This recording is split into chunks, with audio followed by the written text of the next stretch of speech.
The Railway Children. Chapter 1. Change. It all began at Peter's birthday party. The servants were just bringing out the birthday cake when the doorbell clanged sharply. "Bother!" exclaimed Father. Who can that be? Start without me, everyone. I'll be back in a minute."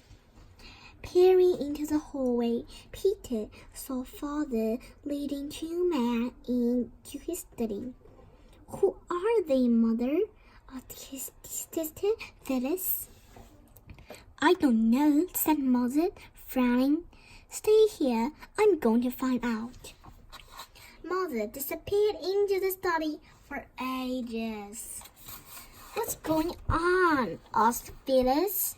"We'll just have to wait and see," replied Bobby, the eldest. Mother emerged just as the front door slammed shut.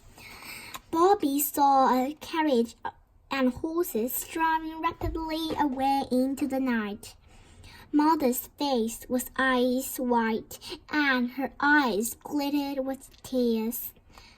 "Where's Father?" demanded Peter, running to the empty study.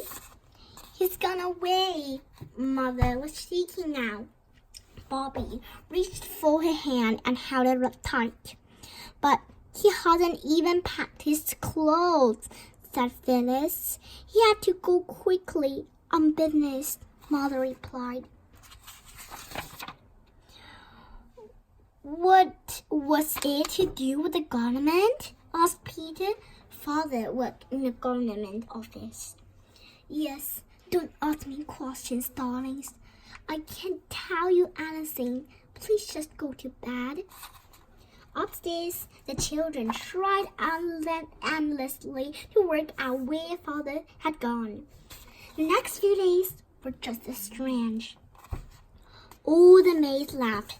Then a for sale sign went up outside the house. The beautiful furniture was sold and meals now consisted of plain, cheap food. Mother was hardly ever home. "What's happening?" asked Peter finally. "Please tell us."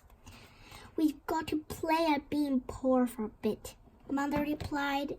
"We're going to leave London and live far away in the countryside." "Father is going to be away for some time," she went on, "but everything will come right in the end. I promise." In the end, I promise. Chapter 2. A Coal Thief. After a long journey, they arrived at the new house. Late at night, Mother rushed around, digging sheets out of suitcases. The next day, Bobby, Peter, and Phyllis woke early to explore. They raced outside until they came to a red brick bridge. Suddenly, there was a shriek and a snort, and a train shot out from under the bridge. "It's exactly like a dragon," Peter shouted above the noise. "Did you feel the hot air from its breath? Perhaps it's going to London," Phyllis yelled. "Father might still be there," shrieked Bobby. "If it's a magic dragon, it will send our love to Father. Let's wave." They pulled out their handkerchiefs and waved them in the breeze. Out of the first-class carriage window, a hand waved back. It was an old gentleman's hand holding a newspaper. After that, the children waved every day, rain or shine, at the old gentleman on the 9:15 train to London. The weather grew colder. Mother sat in her icy bedroom, wrapped in shawls, writing stories to earn money for them all. Bobby, Peter, and Phyllis didn't notice the cold much. They were they were too busy playing. But one morning, it snowed so much they had to stay inside. Please let me light a fire, Mother, begged Bobby. We're all freezing. Not until tonight. I'm afraid we can't afford to burn coal all day. Put on more clothes if you're chilly. Peter was furious. I'm the man in this family now, he stormed, and I think we ought to be warm. Over the next few days, Peter began to disappear without saying where he was going. I can't understand it, Mother said soon after. The coal never seems to run out. Let's follow Pete, Bobby whispered to Phyllis. I'm sure he's up to something. They drove him all the way to the station and watched him pile a cart with coal from a huge heap. Then suddenly, Peter screamed. A hand had shot out of the darkness and grabbed him by the shoulder. It was Mr. Perks, the station master. Don't you know stealing's wrong? He shouted. Wasn't stealing, I was mining for treasure, said Peter. That treasure belongs to the railway, young man, not you. He shouldn't have done it, Mr. Perks, said Bobby, shocked. But he was only trying to help Mother. He's really sorry, aren't you, Pete? She gave him a kick, and Peter muttered and apologized. Accept it, said Perks, but don't do it again. I hate being poor, grumbled Peter, kicking the cables on their way home. And Mother deserves better than this. Soon after, Mother got very sick. Bobby didn't know how they were going to pay for her medicines until she had a brilliant idea. She wrote a letter to the old gentleman on the 9:15 train to London and asked Mr. Perks to give it to him.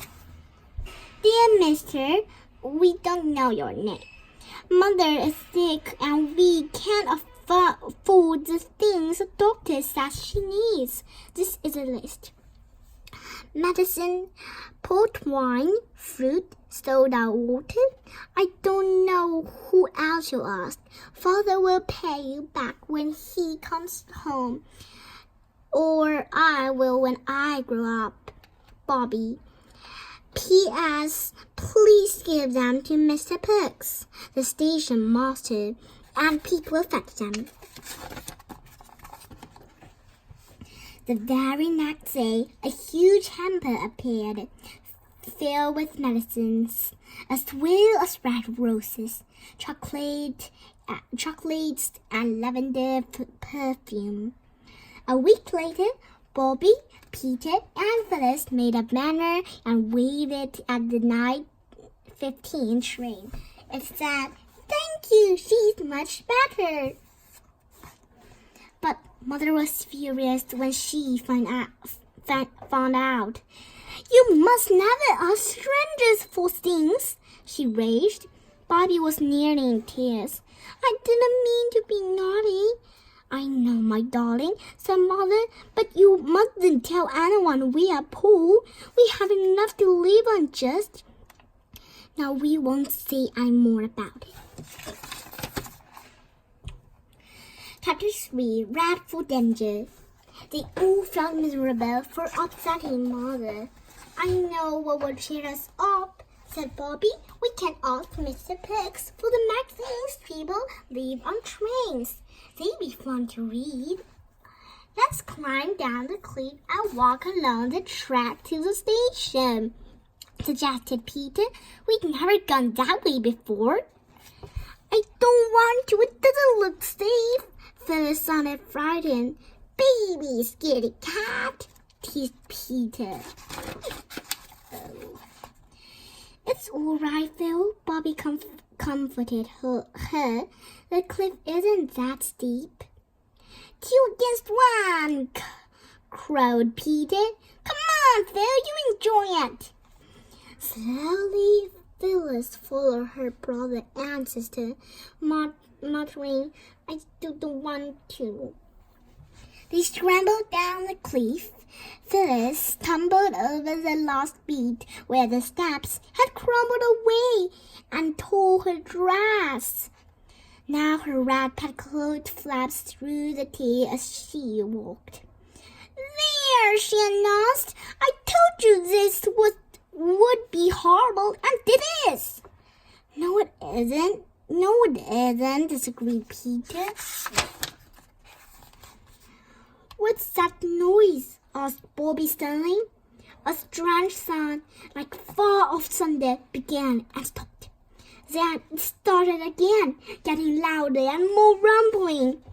Look at that tree, cried Peter. The tree was moving, not like a normal tree when the wind blows, but all in one piece.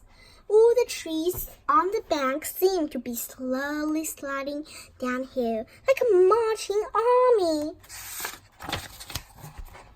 Suddenly, rocks, trees, grasses, bushes, and earth gathered speed in a defending row and collapsed in a heap on a railway track.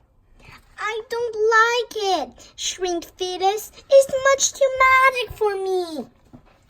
It's all coming down, said Peter in a shaky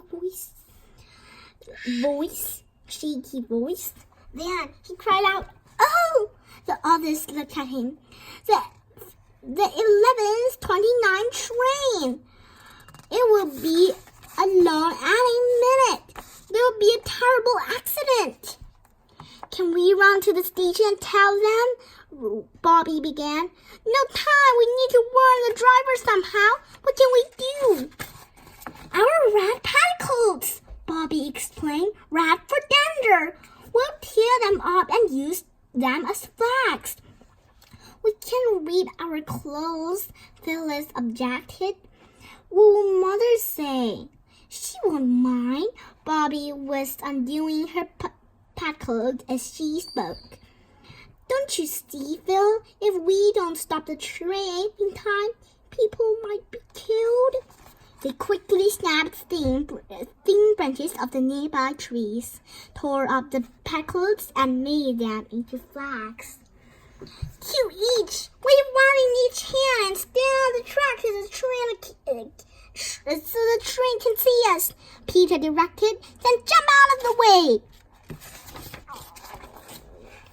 Phyllis was gasping with fright. It's dangerous. I don't like it.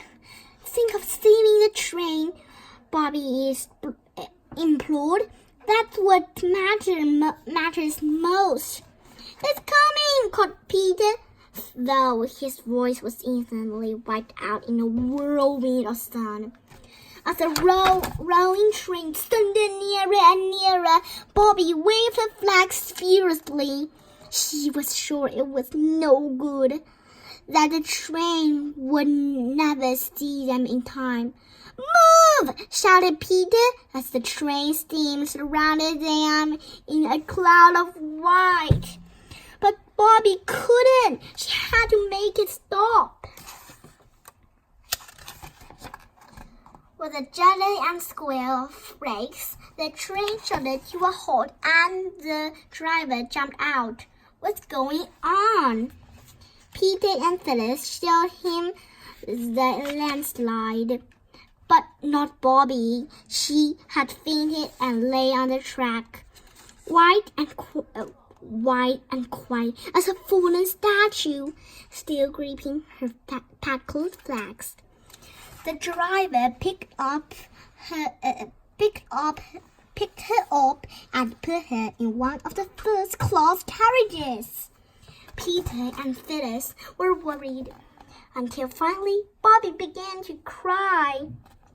You kids saved lives today, said the driver. I expect the railway company will give you a reward. Just like real heroes and heroines, breathed Phyllis.